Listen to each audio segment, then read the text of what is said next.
बहुत अलग एक्सपीरियंस था। लिखना, इतनी बड़ी बुक लिखना, ऐसा मैंने सोचा नहीं था कि शुरुआत जब की थी कि इस तरह से होगा। बट इंटेंट बहुत क्लियर था कि जो एक्सपीरियंस है वो सबसे कैसे शेयर किया जाए, कैसे साझा किया जाए। तो इस वजह से ये एक्टिविटी शुरू की लास्ट ईयर मैंने। मुश्किल था, लेकिन मुझे लगता है कि कहीं ना कहीं बहुत ज़रूरी भी था कि अदरवाइज़ ये सारी चीज़ें जो मुझे याद हैं वो मेरे साथ ही रह जाती। तो very different experience, very enjoyable, very pleasurable, challenging but very satisfying as well.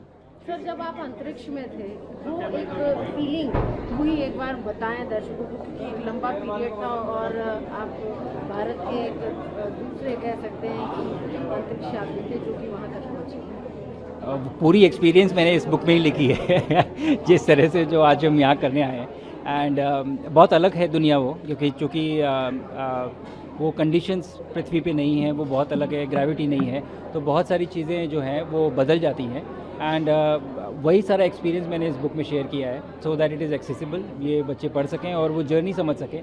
और दूसरा, ये जर्नी स्पेस वाली तो एक जर्नी थी ही, but this is also a journey from classroom to space. कई बार हम जब छोटे होते हैं तो हमें विश्वास नहीं होता है, भरोसा नहीं होता कि ये चीज़ें हम कर सकते हैं।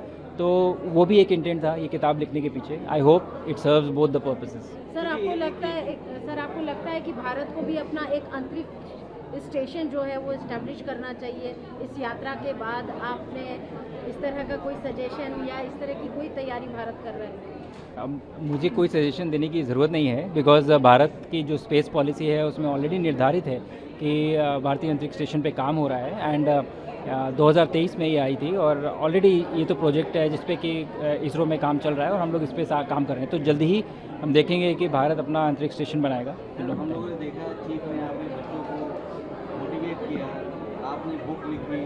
अब चूँकि एनसीईआरटी लगातार अपने सिलेबस में नई नई चीज़ें ऐड कर रही है ताकि बच्चों को बचपन से उसको पढ़ाया जा सके। अब किस तरीके का एक्सपीरियंस आप लोगों की बातचीत से लगा?